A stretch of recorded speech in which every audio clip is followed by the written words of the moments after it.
Hello everyone, good morning. তোমাদের সবাইকে স্বাগত আমার নতুন আরেকটি ভিডিওতে।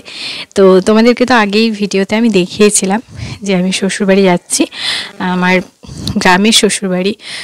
ওখানে গাজনে বিভিন্ন অনুষ্ঠানে আমাদের পুজোর পালি হয়, লক্ষ্মী পুজোর। তো সেখানে আমাদের বাণীপুরে থাকে সবাই, বাট ওখানে পুজোর সময় সবাই আসে। সেটা হচ্ছে, অবশ্যই তোমাদেরকে বলে রাখি, বাঁকুড়া ডিস্ট্রিক্টের শীতলা গ্রাম, শীতলা বা শীতলা যাই বলবে।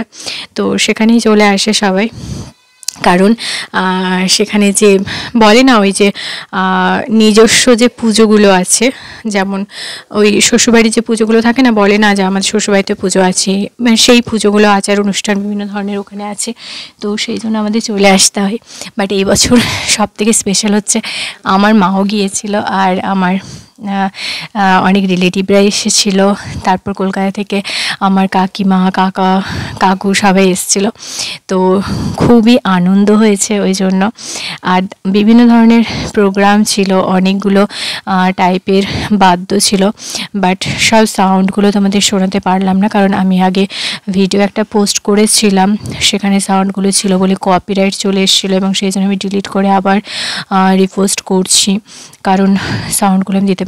দেখো ওই পাশেটা হচ্ছে আমার কাকিমা, তো এক্ষুনি বেরিয়ে যাবে। কাকিমা দুদিন থেকেছে, মানে আমাদের টোটাল 3 দিন গাজন হয়, তো তার মধ্যে কাকিমা 2 দিন ছিল।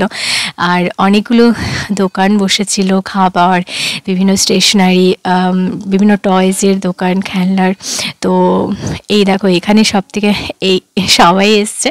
এবার সবার না, কাকিমার সাথে বেশি দেখা হয় না, কাকিমা সবসময় আসা হয় না। এই বছর কাকু রিটায়ার করে গেছে বলে কাকু আসতে পেরেছে। তো সেই জন্য খুবই আনন্দ হয়েছে। এবার ওরা তো কাকিমা কাকুকে সবসময় দেখতে পায় না, তো এটা নিশ্চয়ই তোমরা জানো, এটা হচ্ছে ডন্ডি মানত করা, মানে ঠাকুরের কাছে কোনো কিছু মানত করলে সেটা যদি পূর্ণ হয়, তখন সবাই এরকমভাবে ঠাকুরের কাছে সেটা মানত করাটা ডন্ডি কাটে। তো এটাই সবাই করছে, এবং আমাদের বুড়ো শিব এখানে এতটাই জাগ্রত যে কলকাতা থেকে অনেকেই আসেন। আমাদের এখানে যারা থাকে গ্রামের অনেকেই কলকাতায় চলে গেছে, তো তারাও আসে এবং সেখান থেকে মানত করে, মানত পূর্ণ হয়, এসে বাবার সাথে বাবাকে যেটা মানত করে সেটা দিয়ে যায়। এবং গাজনের সবাই আসে, সকলে আসে, মানে এখন হয় না, গ্রামের অর্ধেক মানুষ চলে যায় বাইরে কাজের সূত্রে কাজ করতে, অনেকে সেখানেই বাড়ি বানিয়ে নিয়েছে বা ফ্ল্যাট কিনে নিয়েছে, বাইরে বাইরে থেকে গেছে, কিন্তু তবুও গাজনের সময় সবাই আসে, সবার সাথে সবার দেখা হয়, খুব ভালো লাগে। তো দেখো, আর এটা দেখে না আমার বেটু সোনা খুব ভয় পেয়ে গিয়েছিল, মানে ওর সামনে যখন এসছে এরকম মুখটা করে, সত্যি এটা মানে আচমকা যদি চলে আসে সামনে, তাহলে নিশ্চয়ই ভয় লেগে যেতেও পারে বড়দেরও, আর সেখানে ছোটরা তো পেতেই পারে। আর এটা হচ্ছে আমাদের সামনেই বাবা ভৈরবরাজের একটা মন্দির আছে, সেখানে এটা নিয়ে যাচ্ছে। আর আমাদের তার পাশেই বাবা বুড়ো শিবের যে মন্দিরটা, সেখানে মানে এই রাত্রে না, এটা সব থেকে বেশি গুরুত্বপূর্ণ, সব থেকে বেশি চমক আনন্দে, সেটা হচ্ছে ধামাত কন্যা। দেখো এটা পিছনে আসছে একজনের উপর, মানে একজন শুয়ে থাকে, ওই যে বাবার যে পার্ট থাকে তার উপরে শুয়ে থাকে, আর একজন ওই যে উপরে দাঁড়িয়ে আসে, বাট এতটাই ব্যালেন্স নেই, মানে উনি যদি পড়ে যান তাহলে কিন্তু দুর্ঘটনা ঘটে যাবে, কিন্তু এখনও কোনো বছর এরকম কিছু হয়নি, পড়ে যায়নি, সবটাই পড়ে না বাবার মাহাত্ম্য। তো সেইভাবেই নিয়ে আসছে।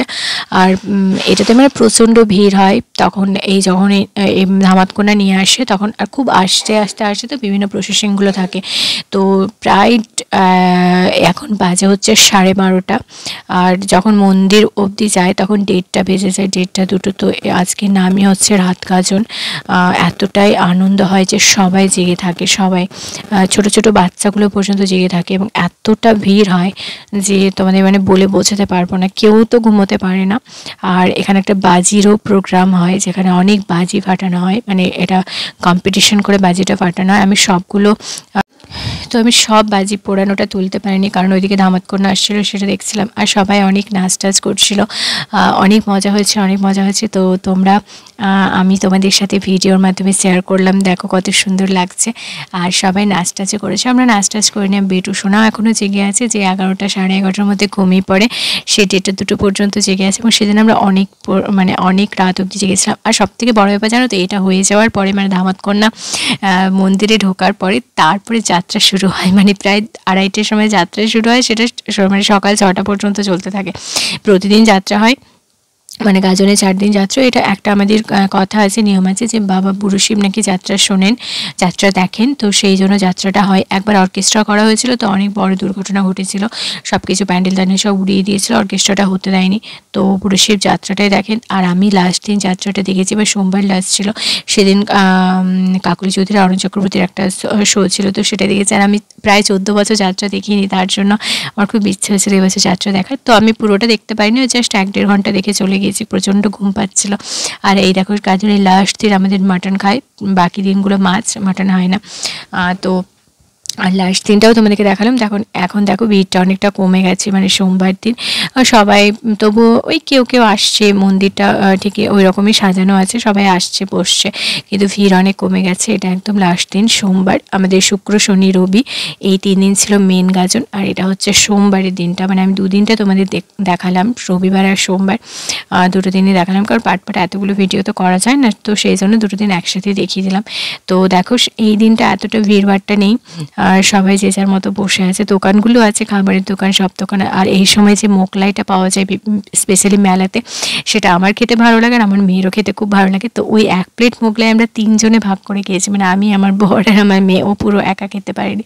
আর এই দেখো রাত্রে, সোমবার দিন রাত্রে যে যাত্রা দেখেছিলাম, সেই যাত্রাটা দেখালাম। এখন হচ্ছে বৃষ্টি পড়ছিল, সেই জন্য সব লোকজন আসেনি, লাস্টে কিন্তু প্রচুর ভিড় হয়ে গিয়েছিলো। তো অবশ্যই জানাবে কেমন লাগলো আমার এই ভিডিওটি। টাটা, আবার দেখা হচ্ছে নেক্সট ভিডিওতে।